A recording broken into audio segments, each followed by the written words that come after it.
읽어준 이 말씀을 통해서 생각만 해도 기쁜 사람들이라는 말씀의 제목으로 함께 은혜를 나누고자 합니다. 오늘이 이제 빌립보서 첫 번째 시간입니다. 생각만 해도 기쁜 사람들이라는 말씀의 제목으로 함께 은혜를 나누고자 하는데, 여러분 지금까지 살아오시면서 여러분에게 가장 큰 기쁨을 안겨준 사람은 누구입니까? 여러분에게 가장 큰 기쁨을 안겨준 사람. 혹시 옛날 애인이 생각나십니까? 어떤 분은 지금의 배우자를 생각할 수도 있고, 어떤 분은 자녀를 생각할 수도 있고, 어떤 분은 선생님, 여러 사람이 있을 수 있죠. 그럼에도 불구하고 가장 기쁜 사람 생각하라고 했는데도 불구하고 가장 힘들게 하는 사람을 지금 머릿속에 떠오르는 분도 있을지도 모르겠습니다. 근데 여러분, 오늘부터 다루게 되는 이 빌립보서는요, 기쁨의 서신이라는 별명이 있습니다. 기쁨의 서신. 사도 바울이 생각만 해도 기쁜 사람들을 향하여서 쓴 편지가 이 빌립보서입니다. 빌립보서는 총 4장으로 구성되어 있는데 좀 짧은 책이죠. 성경 가운데. 이 빌립보서는 총 4장으로 구성되어 있는데 이 4장 가운데 기뻐하다, 기쁨, 이러한 표현이 몇 번 나오느냐? 16번 나옵니다. 굉장히 많이 나오는 거예요. 이 4장 가운데 기쁘다, 내가 너희로 인하여 기쁘다라는 말을 16번이나 했다는 것은 엄청난 거예요. 그래서 어떤 분이 이런 말을 했어요. 아마 사도 바울도 빌립보서가 이렇게까지 유명해질 줄을 모르고 편지를 썼을 것이다. 왜냐면 이 편지가 너무 이렇게 뭐라고나 할까요? 자기의 마음을 그냥 있는 그대로 막 드러냈어요. 내가 너만 생각하면 좋아. 아무개 있잖아. 아무개만 생각하면 내가 너무 좋아. 너희들을 생각할 때마다 내가 기분이 너무 좋다? 이런 거를 막 서슴없이 그냥 드러내는 거예요. 편지 가운데. 그래서 어떻게 보면은 일종의 러브레터라고 할 수가 있어요. 네? 자신의 마음을 그대로 전달하는 그런 연애 편지 같은 느낌, 그런 이 편지가, 그런 서신이 이 빌립보서입니다. 사도 바울에게 있어서 빌립보 교회 사람들은 생각만 해도 기분을 좋게 하는 그런 성도들이었습니다. 빌립보서는 AD 63년경, 그러니까 예수님 이제 돌아가시고 한 30년 정도 지났을 때 그쯤에서 이제 기록된 서신인데, 이 책이 이 편지가 어디에서 썼느냐? 로마의 감옥에서 썼습니다. 이 로마의 감옥에서 이 편지가 마지막으로 쓰여졌고, 이 편지와 함께 쓰여진 첫 편지가 또 있는데, 그게 어떤 편지들이냐면, 여러분 에베소서 아시죠? 골로새서, 또 빌레몬서, 그리고 오늘 말씀이 뭐예요? 빌립보서. 이 4가지가 AD 62년, 63년, 2년 동안 로마의 감옥에서 쓰여진 그런 편지들입니다. 그래서 이걸 두고서 사람들이 뭐라고 말하느냐?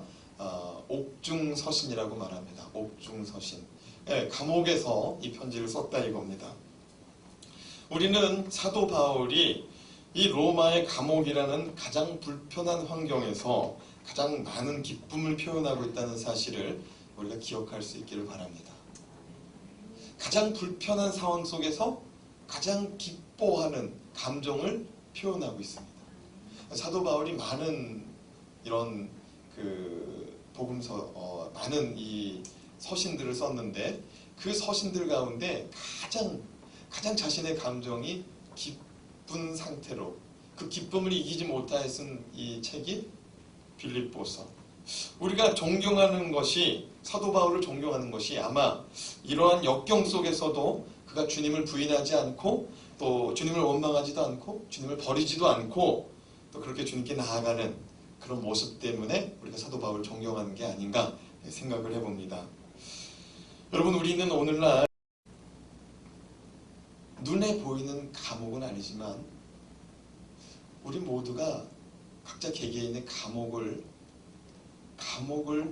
가지고 아니 감옥 속에서 우리가 살아가고 있는 게 아닌가 생각해 봤습니다. 무슨 얘기냐면 모든 사람들이 일상의 삶을 좀 탈피하고자 하는 것 같아요. 내가 지금 살아가는 환경에서 좀 벗어나고자 하는 그런 마음이 누구나 가지고 있지 않은가. 왜들 그러세요? 저만 있는 것처럼. 우리 모두가 다 감옥이라는 걸 만들어 놓고 그 속에서 살아가는 것 같아요. 내가 이거 언제 여길 벗어나나, 이런 삶을 언제 벗어나나, 이런 마음이 있는 것 같아요. 오늘부터 시작되는 이 빌립보서를 통해 감옥과 같은 내 삶 속에서 기쁨을 말할 수 있는 일체의 비결을 배울 수 있기를 주님의 이름으로 축복합니다. 여러분에게 잃어버렸던 감사와 기쁨이 회복되어서 정말 하나님께 속한 사람으로, 하나님의 사람으로, 하늘에 속한 사람으로 살아갈 수 있기를 주님의 이름으로 축복합니다. 여러분, 빌립보 교회 성도들은 사도 바울이 복음을 전하는 과정 가운데 로마의 감옥에 갇혔다는 소식을 듣고 정성스럽게 헌금을 모았습니다. 왜냐하면 사도 바울의 삶을 뻔히 알았기 때문에. 여러분, 사도 바울을 우리가 뭐라고 그러냐면은 자비랑 선교사다, 자비랑 목회자다라고 말합니다. 이게 무슨 말이냐면 교회에서 월급을 받지 않고 자기가 이렇게 벌어가지고 자기가 뭐 택시 드라이버라든지 뭐 배달을 하든지 이렇게 벌어가지고 그가 사역을 했다는 거예요. 그래서 성도들이 이렇게 모아가지고 주는 돈을 받는 거예요. 그냥 월급으로 받는 게 아니고 모금이 돼서 전달이 되면 받고 달라고 요구하진 않았다는 거예요. 근데 지금 사도 바울이 어디에 있어요? 감옥에 있어요. 제가 아는 어떤 성도님 억울하게 누명을 쓰고 옥에 갇혀서 제가 면회를 몇 번 갔는데 거기 가니까 그냥 나라에서 모든 걸 다 제공하는 줄 알았더니 아니 뭐 속옷도 사야 되고 뭐 간식 뭐 초코파이 뭐 과일 이런 것도 다 사서 먹어야 되더라고요. 그래서 그걸 제공하는 걸 뭐라고 그래요? 사식을 넣어준다고 그러잖아요. 그 돈이 필요하더라고요. 옥살이를 해도. 근데 사도 바울도 지금 감옥에 갇혀 있지만 그 옥살이 할 비용이 필요한 거예요. 그래서 이 빌립보 교인들이 사도 바울이 복음을 전하다가 옥에 갇혔다는 얘기를 듣고서 모금을 해가지고요. 그 돈을 누구에게 전달했냐면은 에바브로디도 들어보셨습니까? 그 에바브로디도에게 그 돈을 전달했습니다. 그래서 바울 선생님 지금 우리 빌립보 교회 성도들이 같이 지금 모금을 해가지고 지금 이 돈을 선생님에게 드리라고 해서 가져왔습니다. 힘을 내십시오. 우리가 지금 기도하고 있습니다. 지금 그렇게 전달을 했더니 사도 바울이 지금 이 편지를 에바브로디도에게 전한 거예요. 그게 그 고마움, 지금 나를 위해서 지금 신경 써주는 사람이 있다는 그 고마움을 전한 이 편지가 뭐예요? 빌립보서인 거예요. 빌립보서. 자기를 아무도 돌아보지 않는, 여러분, 범죄자, 세상에서 범죄자라는 낙인이 찍혔을 때 그와 함께 어울린다는 거는 좀 불편한 진실인 거예요. 그 사람이 억울하든 억울하지 않든 그 사람이랑 같이 어울린다는 건 좀 불편해요. 아무도 이 바울에 대해서 돌아보지 않을 때 어디 교회 사람들이 돌아봤어요? 정신줄 오셨습니까? 빌립보 교회. 오늘 우리가 첫 시간이기 때문에 이 빌립보서의 서론적인 얘기들을 우리가 다루기 때문에 계속해서 빌립보라는 얘기가 나올 거예요. 여러분, 오늘 말씀 3절에서 4절 말씀에 보면은 바울이 빌립보 교회 성도들을 향한 마음이 얼마나 각별했는지 우리가 알 수가 있습니다. 한번 읽어보겠습니다. 시작. 내가 너희를 생각할 때마다 나의 하나님께 감사하며 간구할 때마다 너희 무리를 위하여 기쁨으로 항상 간구함은, 사도 바울은 빌립보 성도들을 생각할 때마다 하나님께 감사했습니다. 하나님께 감사했어요. 빌립보 교회 성도들만 생각하면은 감사가 나와요. 옆에 계신 분을 바라보면서 한번 이렇게 인사했으면 좋겠습니다. 제가 당신을 바라볼 때마다 감사가 나옵니다.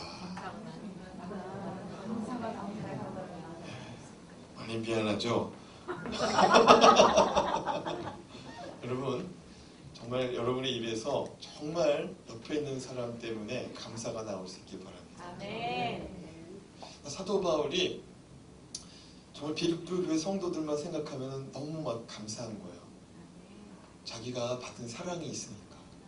자기가 받은 사랑이 있으니까. 여러분, 그리고 또 4절 말씀에 뭐라 그러냐면 내가 너희를 간구할 때마다 너희 무리를 위하여 항상 기쁨으로 기도하게 된다는 거예요. 여러분, 다른 사람을 위해서 한 번, 두 번 기도하는 거는 의무감으로 할 수가 있어요. 의무감으로. 그런데 기도할 때마다 빌립보 교회 성도들을 위해서 기도하는 게 감사함으로, 기쁨으로 이렇게 나아갈 수 있다는 거는 정말 이게 특별한 관계인 것 같아요. 우리도 이렇게 새벽에 이렇게 중보기도 카드 붙들고 이제 기도하거든요. 여러분이 이제 저 기도함에다가 이 기도 제목을 써서 넣어주거나 이 강단 위에다가 이 기도 제목을 올려주시면은 저희가 새벽마다 지금 이름 불러가면서 기도해요. 그런데 이 기도 제목이 이제 반복되잖아요. 응답될 때까지 기도하니까. 그런데 이것이 그냥 일상으로 기도할 수가 있어요. 일상으로. 그런데 이 기도 제목을 가지고 정말 기쁨으로 난 저 성도들을 위해서 정말 기쁨으로 한번 기도해야겠다. 한 번만 기도하는 게 아니고 사도 바울은 기도할 때마다 그랬다는 거예요. 여러분에게 그렇게 기도할 수 있는 대상이 나타날 수 있기를 주님의 이름으로 축복합니다. 그리고 여러분이 다른 누군가가 나를 생각할 때마다 내가 저 사람을 위해서 기도해야 돼. 내가 저 사람을 놓고 좀 기도해야 돼. 이런 관계를 맺을 수 있는 그런 사랑의 관계를 맺을 수 있는 그런 대상도 생겨날 수 있기를 주님의 이름으로 축복합니다. 자, 그렇다면 사도 바울이 이처럼 빌립보 교회를 향한 특별한 애정과 기쁨을 갖게 된 이유가 무엇일까요? 사도 바울이 이 빌립보 교회 성도들을 향해서 기쁨을 가지고 정말 그렇게 기도하고 감사할 수 있었던 이유가 무엇인지 좀 한번 찾아봤으면 좋겠습니다. 첫 번째, 복음 전파에 사도 바울과 동역했기 때문입니다. 빌립보 교회 사람들이 복음 전파에 사도 바울과 동역했어요. 이 동역이 중요합니다. 동역이라는 것은 함께 부름받아서 일한다는 거예요. 함께 부름받아서. 우리 5절 말씀 같이 읽어보도록 하겠습니다. 시작. 너희가 첫날부터 이제까지 복음을 위한 일에 참여하고 있기 때문이라. 사도 바울과 빌립보 교인들의 이 만남 어떻게 이루어진지 아십니까? 사도 바울과 이 빌립보 교회 교인들과의 만남은 복음 때문입니다. 복음 때문에 이 만남이 시작됐습니다. 사도 바울은 사도행전 16장을 보면은 이 사도 바울의 제2차 전도 여행 중에 일어난 일들을 기록하는데, 특별히 사도행전 16장은 이 빌립보 교회가 탄생한 이야기, 빌립보 교회의 개척 이야기가 시작됩니다. 우리 교회 홈페이지에 가보시면은 거기에 교회 소개란이 있습니다. 거기에 보면 우리 교회가 어떻게 생겼는지, 또 우리 교회 인사말, 홈페이지 인사말에 가보면은 또 우리 교회가 어떻게 생겼는지 그런 내용들에 대해서 간략하게 적어놨습니다. 우리 교회 이 탄생의 이야기는 홈페이지에 있다면 빌립보 교회의 탄생의 이야기는 사도행전 몇 장에? 16장에 기록되어 있습니다. 지도가 잘 보이는지 모르겠어요. 그 16장에 보면은 이 지도 한가운데에 드로아 보이십니까? 드로아에 사도 바울이 머물고 있었습니다. 사도 바울은 이 드로아에서, 이 항구 도시 드로아에서 소아시아로 지금 전도 여행을 갈 준비를 다 마쳤어요. 그런데 그날 밤에 꿈을 꾸는데, 우리 믿는 사람들은 그 꿈을 환상이라고 말하죠. 하나님께서 허락하신 그 환상을 꾸게 되는데, 밤에 꿈을 꾸었는데 마게도니아 사람, 마게도니아가 어디냐면요, 여러분 알렉산더 대왕 아시죠? 알렉산더 대왕이 사실은 마게도니아 왕국의 왕이었어요. 근데 그 마게도냐가 너무 조그만 거예요. 그래서 그 아버지가 내가 너를 보니까 너는 이 마게도냐에서 살기에는 너무 작다는 거예요. 그래서 네 꿈을 키워서 너는 더 넓은 세계로 나아가서 그 땅을 정복하라고 아버지가 비전을 심어줬어요. 그래서 그 알렉산더 대왕이 이 세계를 지배하게 되는데 그의 어린 시절에 자라났던 곳이 어디냐면 마게도냐예요. 그 마게도냐에서 지금 한 사람이 막 손짓을 하는 거예요. 아주 다급한 손짓을 하는 거예요. 막 손짓을 하면서 뭐라고 그러냐면 우리에게로 좀 와달라는 거예요.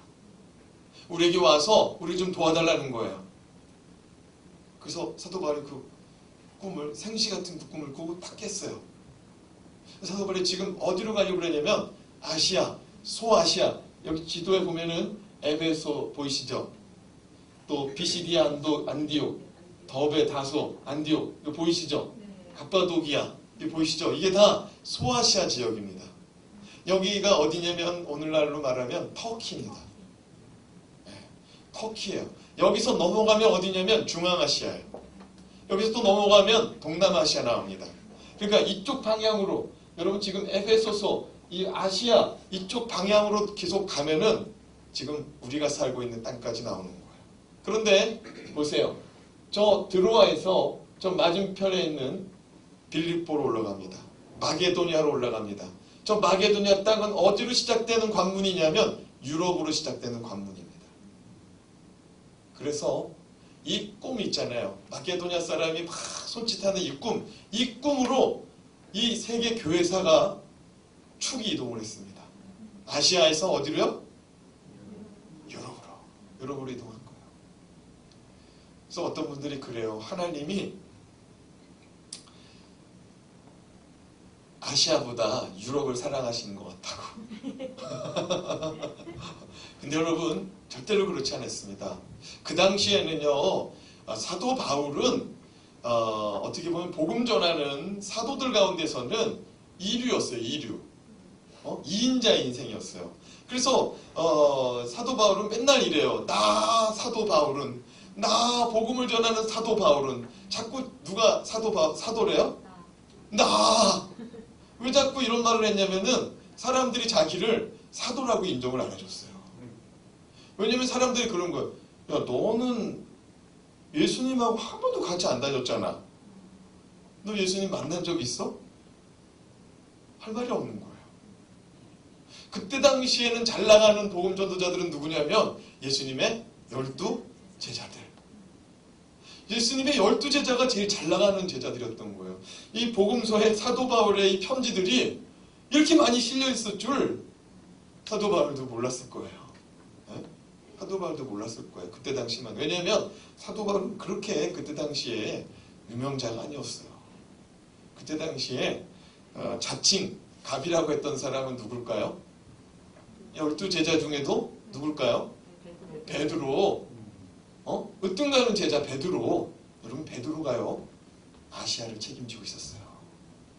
우리 한 말씀 베드로전서 1장 1절 말씀 한번 읽어볼까요? 시작. 예수 그리스도의 사도 베드로는 본도, 갈라디아, 갑바도기아, 아시아와 비두니아에 흩어진 나그네. 여러분 사도 베드로가 목양했던 동네가 어디냐면 우리가 좀 전에 그 지도에서 봤던 그 지명들 있잖아요. 다 누구의 목양지였어요? 베드로의 목양지였어요. 베드로의. 그래서 지금 소아시아는 누가 담당하고 있었던 거예요? 베드로. 그러니까 하나님께서 우리 아시아를 이렇게 조금 덜 챙겨줬어요. 잘 챙겨줬어요. 잘 챙겨준 거예요. 사랑하는 여러분, 바울은 이 드로아에서 이 소아시아로 향하려고 하다가 지금 유럽의 관문인 마게도냐로 배를 타고 떠납니다. 배를 타고 떠나서 그가 처음으로 발을 디진 곳이 어디냐? 이 마게도냐의 빌립보 성입니다. 어디라고요? 빌립보 성이야. 빌립보 성. 이 빌립보에 도착한 이 사도 바울은 안식일 날이 되어서 기도할 곳을 찾아다닙니다. 기도할 곳을 찾아다녀요. 이제 베드로전서 1장 1절 말씀 이제 그만 보여줘도 돼요. 예.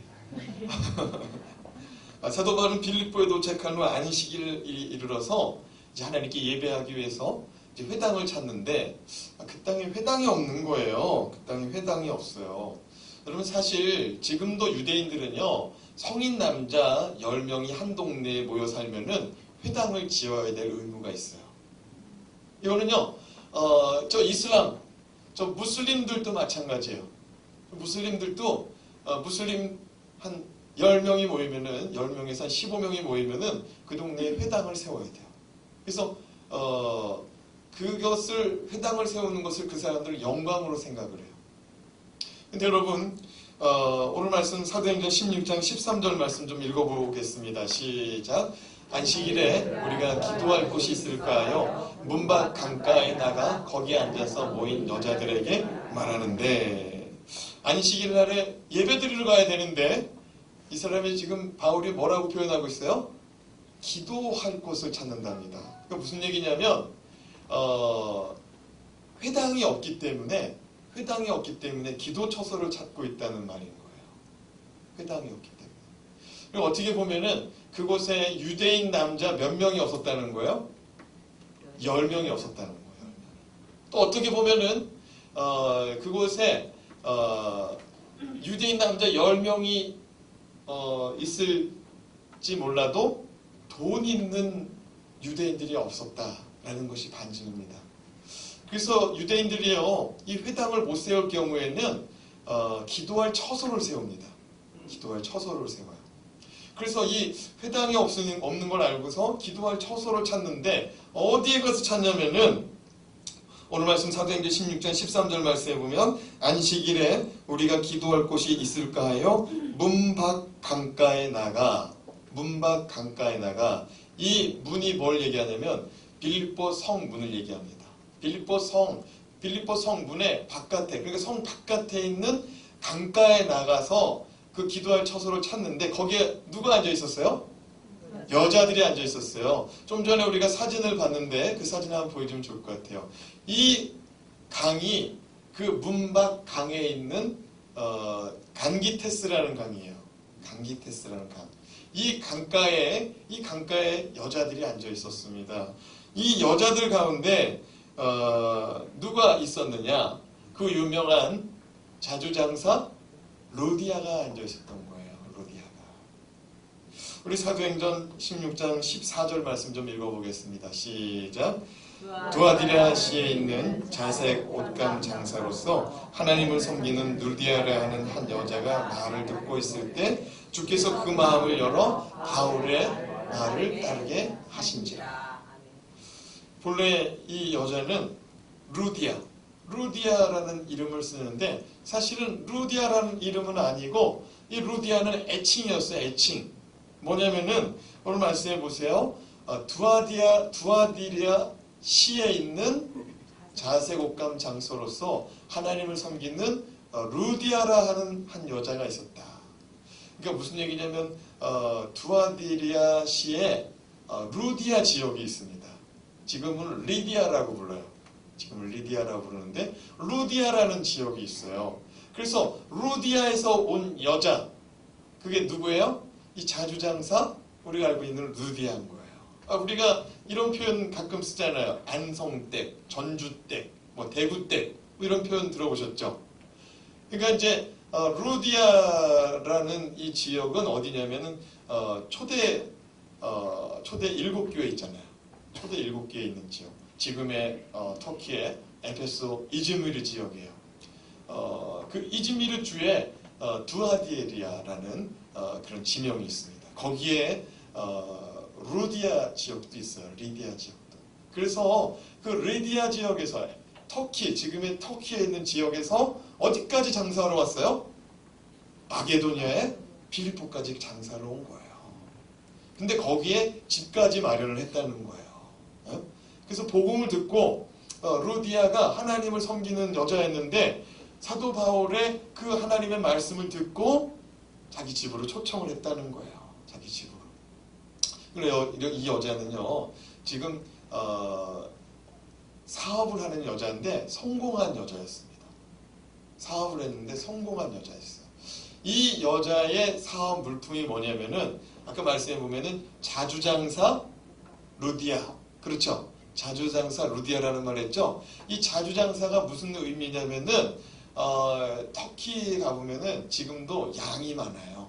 양이 많아. 그래서 가죽 수공예하고 그 다음에 양털로 만든 그런 면, 그런 이렇게 섬유 소재의 그런 사업이 그때도 성행했습니다.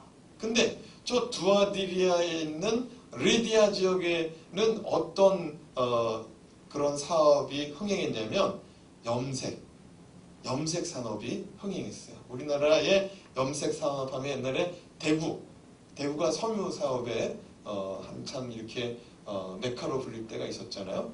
여러분 이 옛날에 섬유 염색 산업하면은 저 루디아 지역이었던 거예요. 그래서 저 루디아 저 지역에서 섬유를 그 자주색으로, 그것도 자주색, 그때 당시에 자주색으로 물들이는 게 유행했던 것 같아요. 그래서 이 자주색으로 물들이는 옷감을 떼어다가 어디다가 파는 거예요? 유럽에다가 파는 거예요.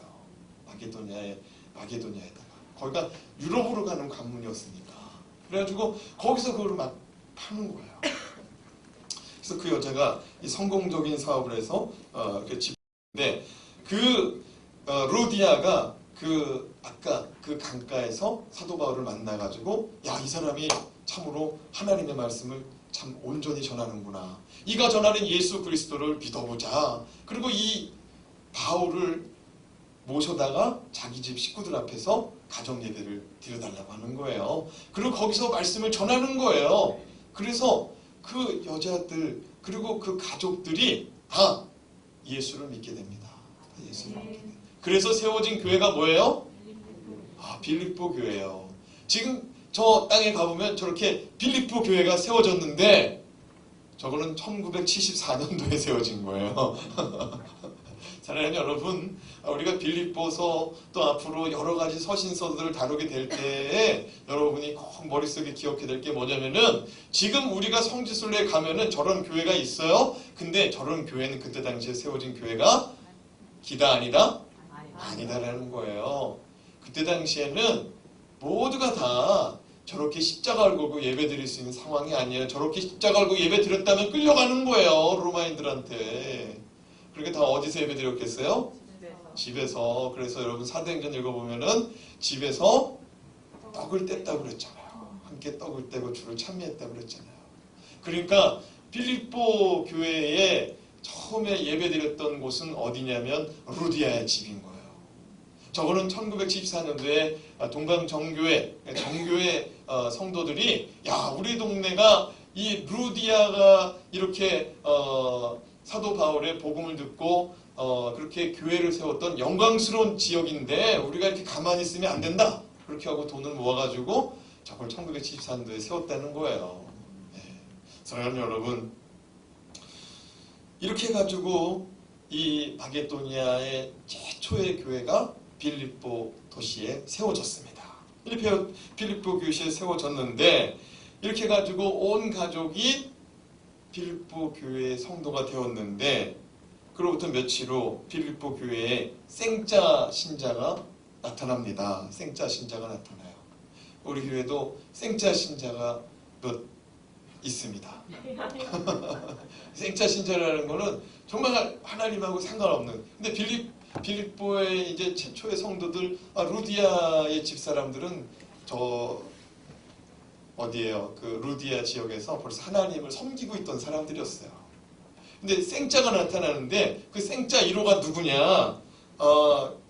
귀신 들려있는 여종이었어요. 귀신 들려있는 여종. 여종이라는 말은 주인이 있다는 말이에요. 근데 귀신 들렸는데 이 여종이 점을 치는 그런 귀신이 들린 거예요. 점을 치는. 그래서 이 여종을 통해서 주인이 소득을 얻었어요. 점치고 점괘를 받았어요. 그런데 사도 바울을 이 귀신 들린 여자가 계속 쫓아다니면서 뭐라고 그러냐면 당신은 하나님의 큰 종이라는 거야. 말씀을 전하려고만 하면 옆에서 귀신 들린 자가 당신은 하나님의 큰 종입니다. 그러니까 이게 뭔가 좀 이상한 거예요. 권위가 안 쓰는 거예요. 권위가. 귀신이 인정해버리니까 귀신 들린 사람이 당신은 하나님의 큰 종이 되어버리니까 누가 더 영험해 보여요? 이 점치는 이 귀신이 더 영험해 보이는 거예요. 하나님의 말씀 전해야 되는데. 그래가지고 쫓아다니면서 이러니까 사도 바울이 예수의 이름으로 떠나가! 명령하니까 그 즉시로 그 점치는 귀신이 어떻게 됐어요? 떠나갔어요. 그래서 이 여종이 자유함을 얻어가지고 아주 자유함 속에 살아가는 거예요. 그런데 한 사람이 배 아파. 누구예요? 주인. 자기 뭐 먹고 사냐 이거예요. 그래가지고 고소를 해버립니다. 고발을 해버려요. 사도 바울과 실라를. 그래서 고발을 해가지고 이 두 사람이 옥에 갇혀요. 옥에 갇혀. 그래가지고 옥에 갇혀가지고 사도 바울이 하나님 앞에 그날 밤에 기도하고 찬송하지 않습니까? 저기 화면에 보이는 저곳이 바울과 신라가 갇혔던 감옥이라고 합니다. 저도 빌립보는 아직 성지순례 못 가봐가지고 그렇다더라. 카더라 통신인데 요즘 인터넷이 보통 인터넷이니까 확실한 거 아니면 안 되잖아요. 저렇게 생긴 것으로 믿으시기 바랍니다. 네. 저게 바울과 신라가 갇혔던 그런 옥터라는 거예요. 근데 저곳이 바울과 신라가 복음 전하다가 잡혀 들어갔어요. 근데 거기서 하나님 감사합니다. 이 꿈을 통해서 내가 마게도냐에 와서 내가 복음을 전하게 하시고 이곳에 와서 나를 기다리고 있던 루디아 그리고 루디아와 함께한 가족들에게 복음을 전하게 하시고 또 이 귀신 들린 여자에게 또 복음을 전할 수 있도록 그렇게 은혜를 주셔서 감사합니다 하고 오히려 거기서 막 박수치고 찬양한 거예요. 감사하기도 하고. 그랬더니 어떻게 됐어요? 네? 옥문이 열렸어요. 어떻게 열렸냐면 지진이 났어요. 지진이. 지금도 저 땅은요 지진이 많아요. 저 그리스 저 땅은 지진이 많아요. 그때도 지진이 많아요. 그리고 여러분 성지순례 가보면은 교회들이 다 무너졌어요. 다 무너졌어. 그래서 왜 무너졌냐고 물어보면은 지진이 나서 그랬대요. 지진이 나서. 저 터키 땅에 저 소아시아 7교회 기념교회 300년 이후에 콘스탄틴 대제가 동로마 소노로마를 통일하고 이 로마를 기독교로 공인했을 때 교회를 막 지어줍니다. 막 지어줘요. 지어줄 때 기념교회들이 많이 생겨났는데 그 교회들 다 무너졌습니다. 지진 때문에. 근데 그 지진으로 인해서 옥문이 열렸어요. 막 찬송할 때. 그러니까 그 감옥을 지키던 그 간수가 로마 군인이 졸다가 눈을 딱 떠보니까 어떻게 됐어요? 옥문이 열려 있는 거야. 옥문이 열려 있는 거야. 이거 큰일 났다. 로마 황제의 명을 받고 내가 지금 임무를 수행하고 있는데 지금 어떻게 됐어요? 그 임무를 완수하지 못한 거야. 그래가지고 이 간수들이 칼을 뽑아들고 자결을 하려고 하는 거예요. 그때 사도 베드로가 뭐라고 그래요? 그러지 말라는 거예요. 그러지 말라는 거예요. 우리 다 여기 있으니까 그러지 말라. 그랬더니 간수가 뭐라고 그래요? 그럼 우리가 어떻게 해야 되냐는 거예요. 어떻게 해야 구원을 받을 수가 있습니까? 그때 우리가 알고 있는 유명한 말씀 따라합시다. 주 예수를 믿으라. 그리하면 너와 내 집이 구원을 얻으리라. 여러분 빌립보서에는요. 우리가 알고 있는 우리가 이전에 제자훈련 할 때에 암송했던 그런 주옥 같은 말씀들이 이 빌립보서에 얼마나 많은지 몰라요. 아무것도 염려하지 말라. 그 말씀도 빌립보예요. 우리가 속한 시민권은 어디에 있나니? 하늘에 있나니. 이것도 빌립보서가요 정말 주옥 같은 말씀들이 참 많아요. 여러분이 말씀을 이제 진행해 나갈 때 여러분의 가슴 속에 이 말씀들이 꽂히는 역사가 나타나게 주님의 이름으로 축복합니다. 간수가 이 말을 듣고 그러면 나만 구원받지 않고 우리 가족도 구원받을 수 있다면 선생님이요 같이 갑시다. 어디에? 우리 집에. 그래서 여러분 그 온 가족이 간수의 온 가족이 하나님 말씀 듣고 침례받으면서 빌립보 교회는 갑자기 막 급성장합니다. 급성장해요. 막 가족들이 막 예수 믿어버리니까 가족들이. 사랑하는 여러분, 바울이 그 환상 중에 마게도냐로 와달라는 그 사람들의 요청을 받고 처음 발디딘 빌립보 땅에서 이렇게 하나님이 예배하신 사람들을 만나서 교회를 세웠으니 그 성도들이 그 교회가 얼마나 애착이 갔겠습니까? 사도 바울 이름으로 처음 세운 거야 교회를. 얼마나 감사해요. 더욱이 말씀해 보면 이 빌립보 교회가 복음의 열정이 엄청난 교회였다라고 기록하고 있습니다. 비록 가난한 교회였지만 복음의 사역을 위해서 물질을 아끼지 않았다고 합니다. 예수 믿고 교회가 세워진 지 불과 몇 개월 안 되는 상황에서 그들은 사도 바울이 데살로니가 교회를 세울 때 선교비를 모아서 후원을 했습니다. 교회 세워진 지 몇 개월 안 된 사도 바울이 또 전도여행을 가는 거예요. 데살로니가 교회를 세우는데 거기다가 또 어떻게 해요? 헌금하는 거예요. 개척교회가 또 다른 개척교회가 헌금을 하는 거예요.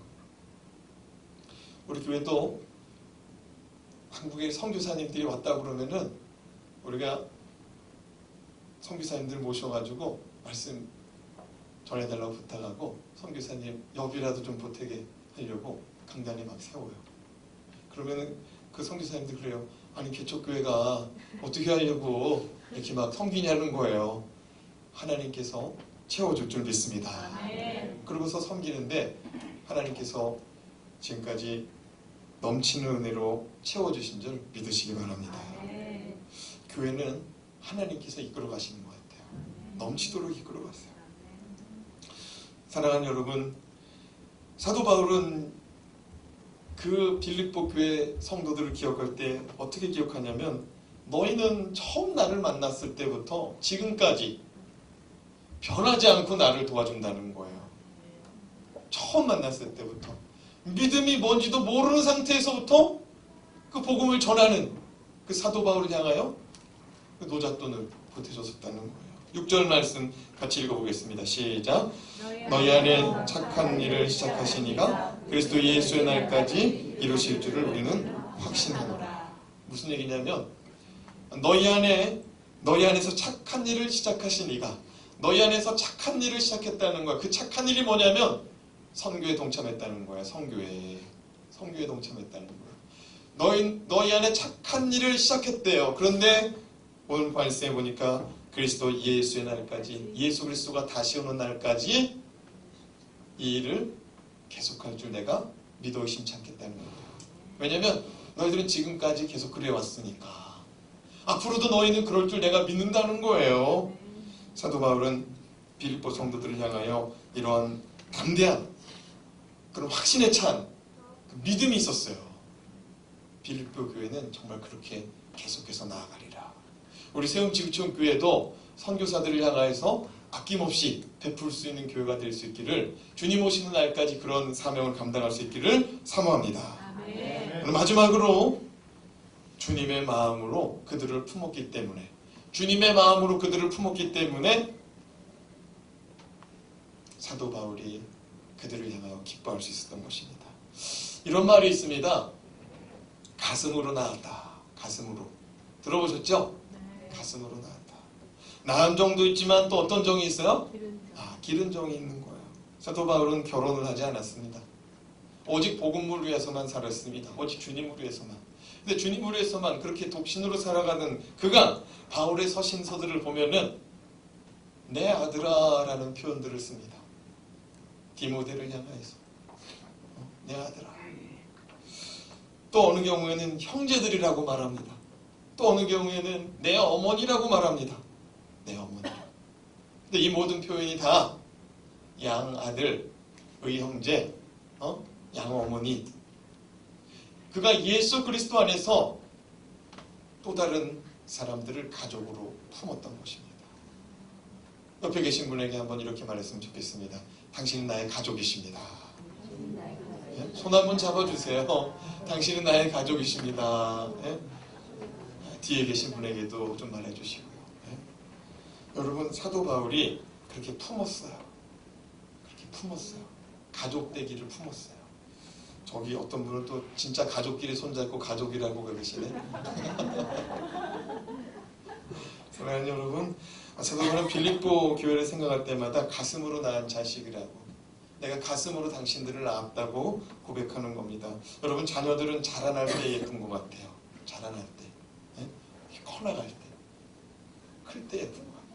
그리고 그 자녀들은 무언가를 알아갈 때, 이게 뭐야 아빠, 이게 뭐야 엄마, 이럴 때 예쁜 것 같아요. 그리고 그 자녀들은 뭔가에 대해서 고마워할 때, 할머니 고마워, 아빠 고마워, 고마워할 때, 그러면서 고마움에서 뭔가를 보답하려고, 자기 나름대로 보답하려고 그게 애쓸 때 그 모습이 예쁜 것 같아요.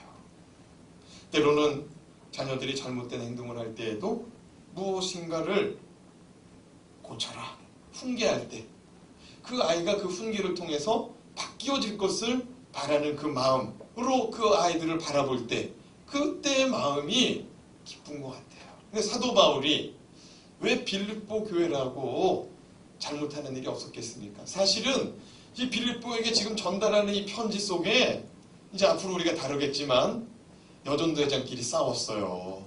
여전도회장끼리. 그래 교회가 두 패로 갈라졌어요. 두 패로. 근데 사도 바울이 뭐라고 그러냐면, 나는 너희들이 이 어려움을 능히 극복할 줄로 믿는다는 거예요. 그리고 너희들은 지금 기근, 가난에, 경제적인 궁핍함에, 지금 경제적인 위기 가운데 너희들이 신앙생활하고 있는데 그 위기도 능히 극복할 것이다 라고 이 편지에 담았습니다. 사도 바울은요, 이 편지를 통해서 너희들이 이렇게 자라나갔으면 좋겠다, 그리고 너희들을 기억할 때 내가 이런 면들이 내가 너무 좋았어, 그리고 난 너희들이 능히 이것을 극복할 줄 믿고 나는 감사해, 이렇게 편지를 쓰는 거예요. 사랑하는 여러분, 사도 바울은 빌립보 성도들을 향하여서 그런 마음으로 품고 기도했습니다. 우리 7절 말씀도 한번 읽어보겠습니다. 시작. 내가 너희 무리를 위하여 이와 같이 생각하는 것이 마땅하니 이는 너희가 내 마음에 있음이며 나의 매임과 복음을 변명함과 확정함에 너희가 다 나와 함께 은혜에 아멘. 은혜에 참여한 자가 됨이라. 오늘 말씀 읽은 이 7절의 중반절에 보면은 이는 너희가 내 마음에 있음이며, 어디에 있대요? 내 마음에 있답니다. 내 마음에 있대요. 내 마음에. 여러분, 사도 바울의 마음속에는 항상 어떤 사람들이 있었냐면 빌립보 교회, 루디아, 그리고 루디아의 가족들, 그리고 간수의 가족들, 귀신 들렸다가 자유함을 놓인 여인, 이런 사람들이 다 마음속에 있는 거예요. 저도 이 새벽마다 강단에서 기도해요. 우리 성도님들 안 나오면 안 나와서 기도하고, 또 얼굴에 근심 있으면 근심이 왜 있는지 하나님께서 걷어가달라고, 근심 걷어가게 해달라고 기도하고, 어디가 아프다 그러면 아픈 거 놓고 기도하고, 또 누가 지금 사업이 어렵다 그러면 사업 놓고 도와달라고 기도하고, 하나님이 좀 도와달라고, 이 새벽에 하나님 앞에 제단불 붙잡고 이 강단이 하나님이 역사하는 강단이 되게 해달라고 그냥 늘상 도와주세요 그러고 있어요. 사랑하는 여러분, 사도 바울의 마음속에 빌립보 교인들이 자리 잡고 있는 거예요. 그래서 새벽에 기도할 수밖에 없는 거예요.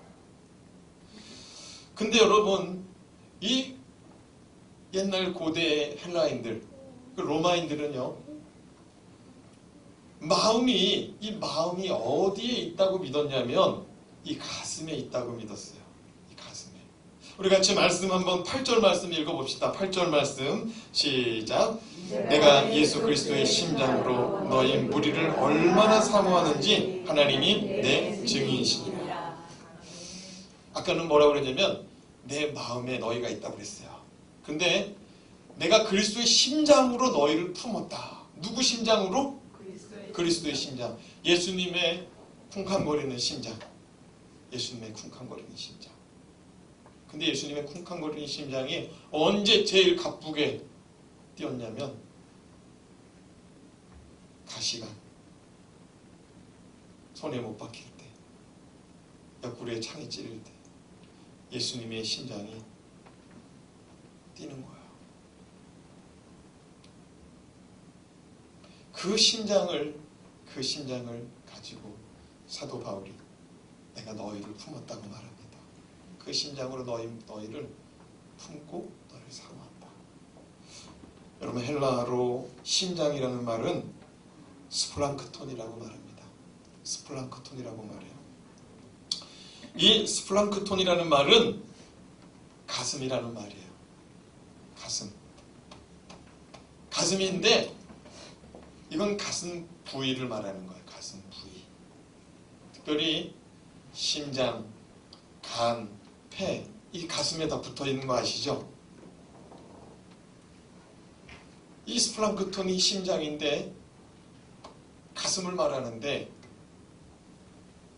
아까 제가 그랬잖아요. 이 헬라인들이, 고대 헬라인들이 사람의 마음이 어디에 있다고 생각했냐면은 심장에 있다고 생각했어요. 심장. 그래서 예수 그리스도의 심장으로 너희를 품었다. 내 안에, 내 마음에 너희의 이름을 품었다. 이거는요, 이 마음, 예수 그리스도의 마음으로 품었다는 거예요. 그런데 여러분, 이 스플랑크톤이 심장, 마음이라는 뜻을 가지고 있다고 그랬잖아요. 그런데 빌립보서 2장 1절에 보면은요, 이 심장이란 이 스플랑크톤이 동일한 말씀인데 긍휼이라고 써 있습니다. 긍휼이라고 써 있어요.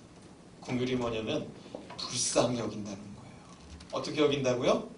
불쌍히 여긴다는 거예요. 이게 같은 뜻으로 쓰여지고 있어요. 어떤 때는 마음으로, 어떨 때는 가슴으로, 어떨 때는 심장으로, 어떨 때는 긍휼, 불쌍히 여기는 것으로. 예수님께서 이 땅에 오셔서 각 동네마다, 각 성마다 들어가셔서 복음을 전하시고 각양각색의 병든 자와 눌린 자와 귀신 들린 자를 자유케 하시는데, 그들을 바라보실 때 뭐라고 말씀하셨냐면 불쌍히 여기시고. 그러니까 사도 바울이 지금 빌립보 성도들을 불쌍히 여기는 가운데 기도하고, 불쌍히 여기는 가운데 기뻐하고, 불쌍히 여기는 가운데 하나님께 간구하였다는 거예요. 사랑하는 여러분, 자녀가 아프잖아요. 대신 아팠으면 해요. 대신 아팠으면. 사도 바울이 지금 어디에 있어요? 감옥에 있어요. 근데 감옥에 왜 있느냐? 사도바울이 가이사랴 황제에게 사형 언도를 받을 수 있는 상황에 처해 있는 거예요. 사도 바울이 나중에 어떻게 죽냐면요, 단두대 위에 이렇게 돌기둥 위에 자기 머리를 올려놔요. 그리고 도끼가 내려와서 목이 잘려집니다. 그리고 그 머리가 땅에 떨어지는데 3번 통통통 뛰었다고 그럽니다. 근데 전설이에요. 전설이에요. 근데 3번 통통통 뛰는데 3번 뛸 때마다 샘물이 솟았다는 거예요. 사도 바울이 그렇게 죽을 수 있는 운명 가운데 있는데 지금 감옥에서 누굴 걱정해요? 여러분, 이거는요, 부모 마음 갖지 않으면은 이게 어려운 거예요. 부모가 자기 죽는 줄도 모르고, 자기가 지금 쓰러지는 줄도 모르고 나가서 자녀를 위해서 힘쓰고 애쓰는 거, 그런 상황인 거예요. 자기 육신이 다 녹아내려지는 줄도 모르고. 사랑하는 여러분, 예수 그리스도의 심장을 품었다는 것은 예수 그리스도께서 자기가 죽는 줄도 모르고, 아니 아셨지만 자기 몸이 그렇게 부서지는 가운데서도 이 백성들 품고 마지막까지 주여 저들을 불쌍히 여겨달라고 그러고 가셨잖아요. 사도 바울이 지금 감옥에서 빌립보 성도들 이제 자라나는 믿음이 아닙니까? 자라나는 믿음 몇 년 안 됐어요. 그들을 위해서 지금 기도하는 거예요. 왜 싸우냐는 거예요. 그리고 가난 때문에 왜 힘들어하냐는 거예요. 하늘에 속한 사람들 아니냐는 거예요. 이 땅의 것을 붙잡고 늘어지는 삶이 아니라 저 하늘을 바라봐야 되는 거 아니냐는 거예요. 사도 바울이. 그리고 눈물로 기도하는 거예요. 감옥에서. 제가 어느 여인의 이야기를 여러분에게 전하고 말씀 마치도록 하겠습니다. 한 아파트에 언니 동생하며 지내는 젊은 주부들이 있었습니다. 1층에는 나이 많은 주부가, 2층에는 젊은 주부가 살았어요. 그래서 1층 사는 언니가 2층 사는 손 아래 있는 그 젊은 주부를 챙겨줘요. 음식이 있으면. 그럼 또 이 젊은 주부도 언니 맛있는 거 있어 먹어봐 이렇게 왕래하고 지내는 거예요. 그런데 하루는 아래층 사는 언니가 부부끼리 여행을 간다고 자기가 모시고 있는 중풍 걸린 시어머니를 딱 이틀만 봐달라는 거예요. 네? 일본 관광은 한 3박 4일이면 다 되나 봐요. 2박 3일. 딱 이틀만 봐달라는 거예요. 그래가지고 여행을 갈 수 있도록 도와달라고 하는 거예요. 근데 이 2층 사는 젊은 주부의 집에는 치매 걸린 어머니가 있어요. 근데 이 어머니가 친정 어머니야. 남편 보기가 참 어렵죠. 남편 보기가.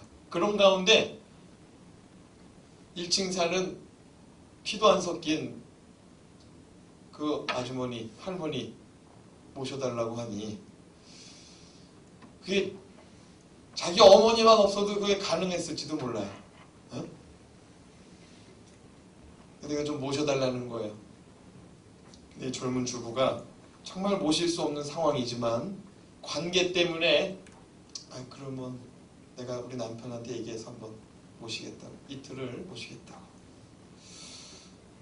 그렇게 해가지고 어머니를 그 아래층 사시는 아주머니를 모시고 왔는데 하루가 지나고 이틀이 지났는데 이 언니가 안 오는 거예요. 3일 지나고 4일 지났는데 안 와요. 일주일 지났는데 안 와요. 한 달 지났어요. 왔을까요? 안 왔을까요? 안 왔어요. 근데 아래층에서 뭐 두룩 하고 난리가 난 거예요. 그래서 무슨 일인가 하고 내려가 봤더니 이삿짐차가 들어오는 거예요. 그러면서 그날 밤에 전화가 왔는데 1층 언니한테 전화가 온 거예요. 미안하다는 거예요. 나 지금 형제들이 아무도 어머니 모시겠다고 안 해가지고 너한테 맡겼다는 거예요. 그리고 우리는 지금 다 거덜났다는 거예요. 집도 붙잡혀가지고 다 거덜나서 우리가 그날 밤에 야밤도주했다는 거예요. 지금 일본에 있다는 거예요. 내가 1년만 고생하고 올 테니까 그때까지만 좀 부탁한다고 막 울면서 전화하는 거예요. 이 2층 젊은 여자가 막 전화기다 대고서 당장 모셔가지 않으면은 네 엄마 시설에 넘겨버리겠다고. 당장 와서 모셔가라고. 데려가라고 막 소리를 지른 거야. 그리고 전화기 딱 끊어버렸대요. 그런데 그렇게 하고 잠이 오겠어요? 그날 밤에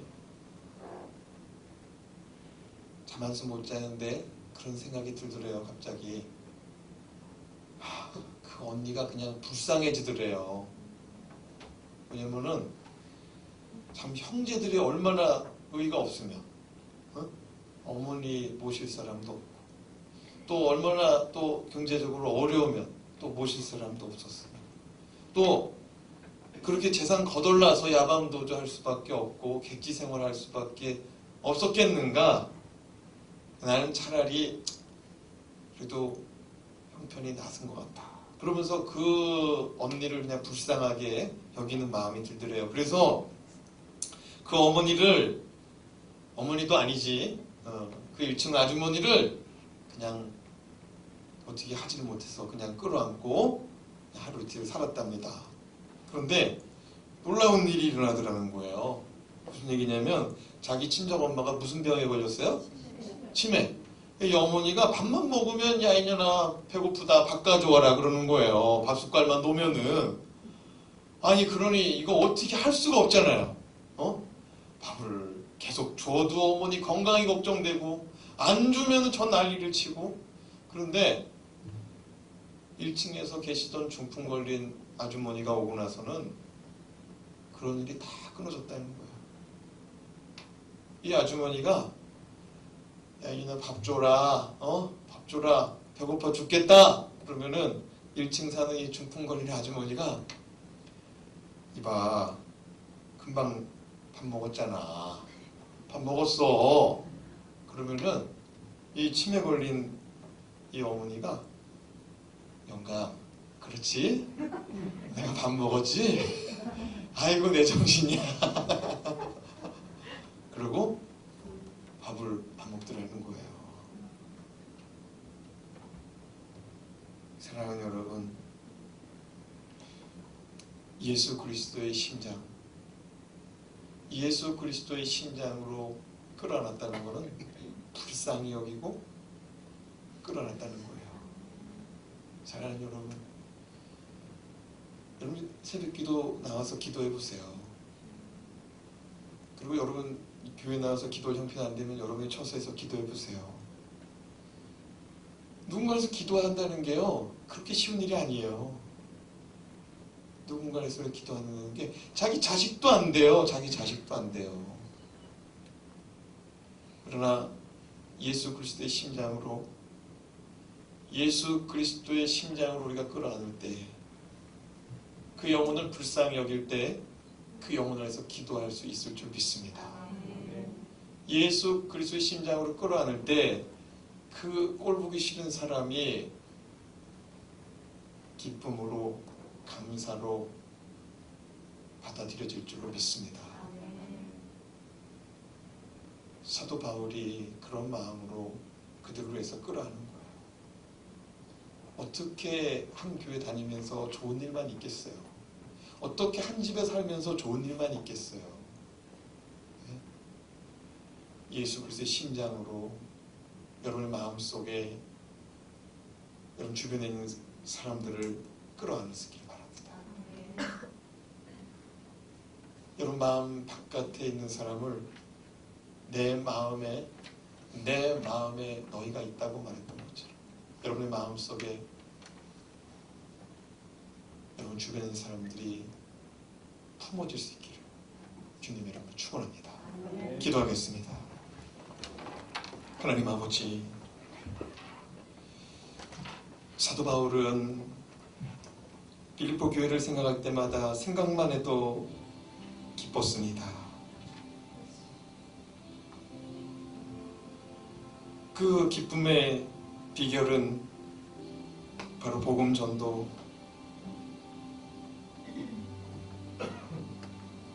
예수 그리스도를 전하는 일에 함께 동역하는 그 기쁨,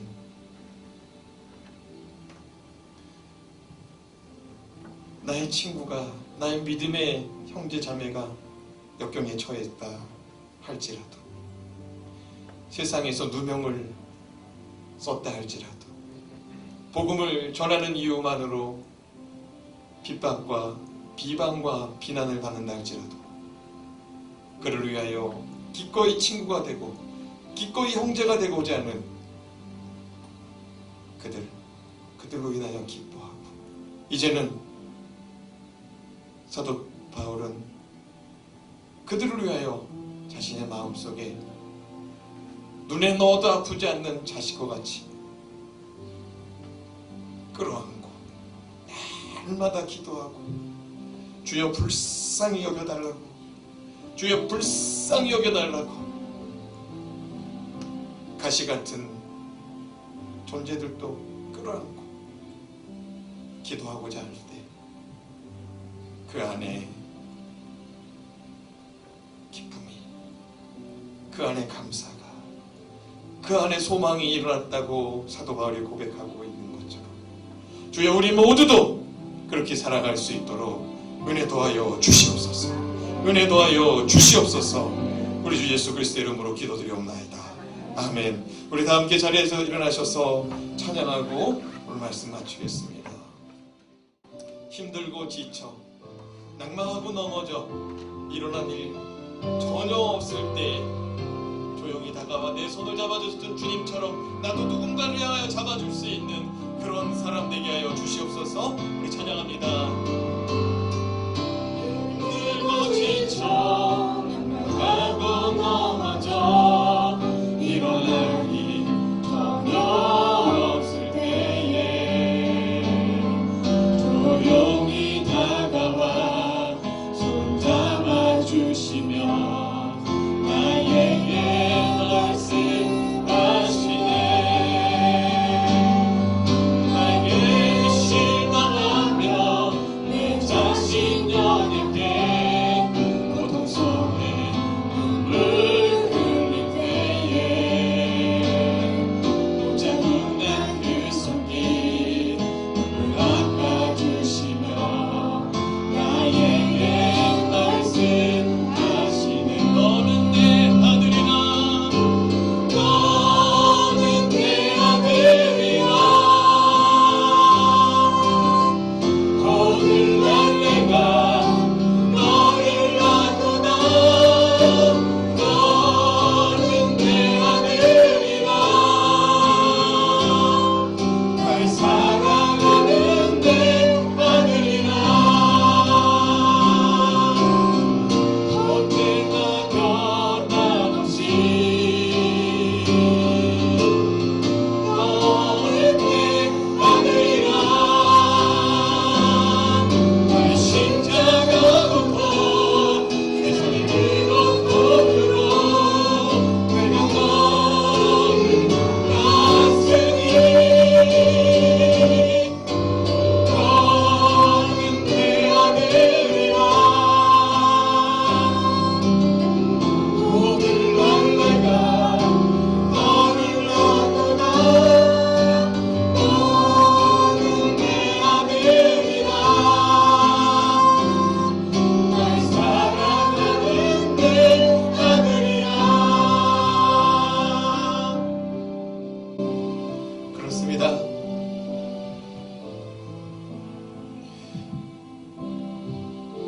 우리 모두가 예수 그리스도와는 아무 상관없는 자들인데 우리 주님께서 우리를 사랑하사 우리를 불쌍히 여겨주셔서 하나님 아버지께서 우리의 죄와 허물과 우리 못된 것들이 있음에도 불구하고 우리를 불쌍히 여겨주셔서 오늘 우리가 하나님 자녀되고 우리가 예수 그리스도와 한 형제된 우리가 예수 그리스도를 주인으로 모시고 살 수 있는 은혜가 허락된 줄로 믿습니다. 주여 우리가 살아갈 때에 기쁨을 회복할 수 있도록 우리 안에 예수 그리스도의 심장을 허락하여 주시옵소서. 정말 왼수 같은 사람을 불쌍히 여기고 정말 사랑하는 자들을 불쌍히 여기고 날마다 간구할 수 있는 그런 기도의 사람으로 변화시켜 주시옵소서. 하나님, 하루하루를 감옥과 같은 삶을 살아가고 있는 주의 백성이 있습니까? 옥문이 열려지는 역사가 나타나게 하여 주시옵소서. 인생 가운데 이 삶에서 벗어나고 싶다고 힘들어하는 영혼이 있습니까? 오늘 이 시간 그러한 사람이 계시다면 두 손을 가슴에 한번 품었으면 좋겠습니다. 주님, 내 삶에서 벗어나고 싶어요. 내 삶이 감옥과 같아요. 주님, 내 삶을 옥문이 열어지는 자유한, 정말로 자유하며 기뻐할 수 있는 삶으로 바뀌기 원합니다. 그런 사람 계시다면 우리 가슴에 손을 얹고 우리 조용히 한번 기도했으면 좋겠습니다. 주여 내 삶 바꾸어 주시옵소서. 주여 내 삶 가운데 잃어버렸던 기쁨을 주세요. 웃음을 주세요. 내 안에 한숨과 억울함과 짜증만이 가득한 내 삶 속에 주님 다시금 기쁨 주세요. 우리 조용히 한번 잠시 동안 한번 10초 동안 기도하고 오늘 예배 마치도록 하겠습니다. 같이 한번 기도합니다.